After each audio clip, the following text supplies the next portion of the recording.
Je suis Simon, le coordinateur de l'association Nouvelle Forme, une association qui croise art et technologie à Besançon. Et je suis Margot, l'administratrice de Nouvelle Forme.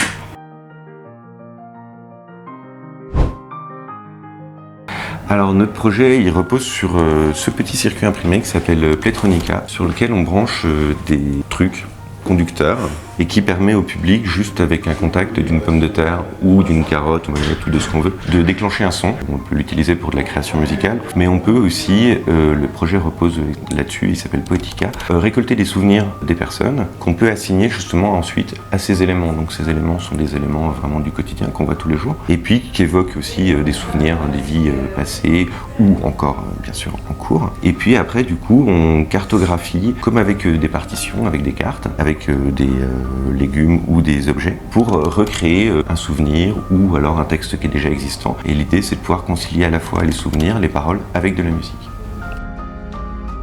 Aux problématiques d'un public vieillissant, qu'elles soient atteintes ou non de dégénérescence cognitive, vont avoir un sentiment de solitude. Donc le projet va venir répondre à ça parce que quand on déploie Playtronica, les personnes doivent s'écouter les unes les autres et elles arrivent ensemble à un résultat collectif. Et donc ça va venir raviver un sentiment d'appartenance, un esprit de groupe. Ça vient aussi travailler les capacités mémorielles, motrices, puisqu'il faut toucher les objets, les toucher dans le bon sens. Ça va venir réactiver des souvenirs, comme disait Simon, des souvenirs du quotidien qui remontent à la surface, et que les personnes notamment qui sont atteintes de troubles avancés gardent la mémoire à long terme, et faire remonter ces souvenirs, en fait ça leur permet de se sentir confortable et chez elles. Ça vient ramener de la joie et de l'enchantement dans le quotidien, et ça à tous les âges.